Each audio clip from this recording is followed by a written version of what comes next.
In this video, we're going to cover how to write scripts and shot lists. When I first started making videos, I often jumped straight into filming without proper planning.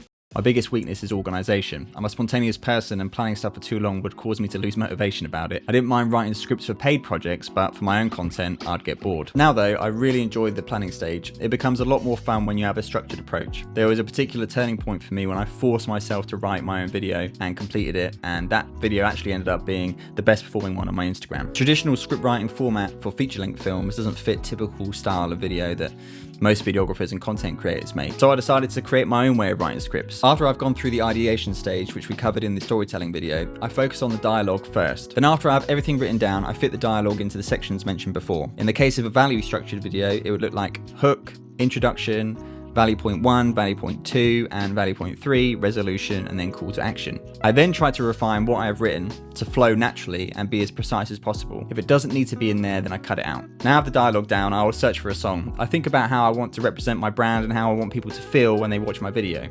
Usually I want people to feel like that we're just hanging out, having a casual conversation.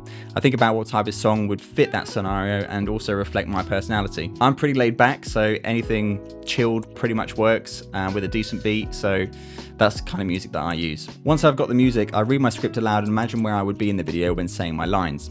Usually, I want the visuals to complement what I'm saying. So for example, if I'm talking about feeling alone, then a wide shot of me with no one around would give the connotations of me being alone by myself. This is probably the most fun part. The combination of seeing the images in my head and hearing the music out loud means I can start to already envision how the video looks, and it gets me excited and motivated to see it through, even if I face some creative block or other challenges. I think about what locations would enable me to get the types of shots that are in my head, which ones look interesting and aesthetically pleasing, but equally complement the overall theme and brand. I also need to factor in what is practical and efficient. I'll write the locations next to the sections of dialogue and start to think about what happens within the frame, how the line is delivered, actions that take place, all that kind of thing. Now I need to think about how to tie these locations and actions together to make a fluid video that tells a story.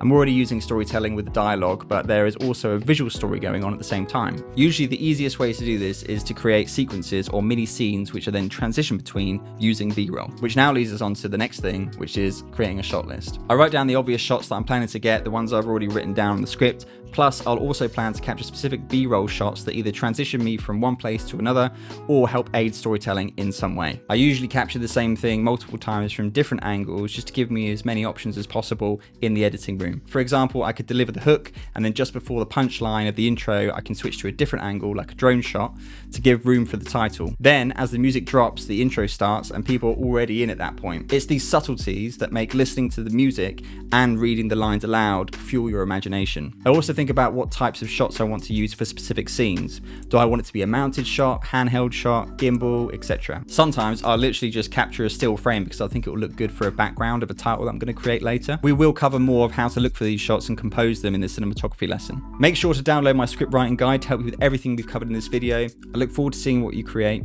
Have fun with it, and if you have any questions, you know who to ask.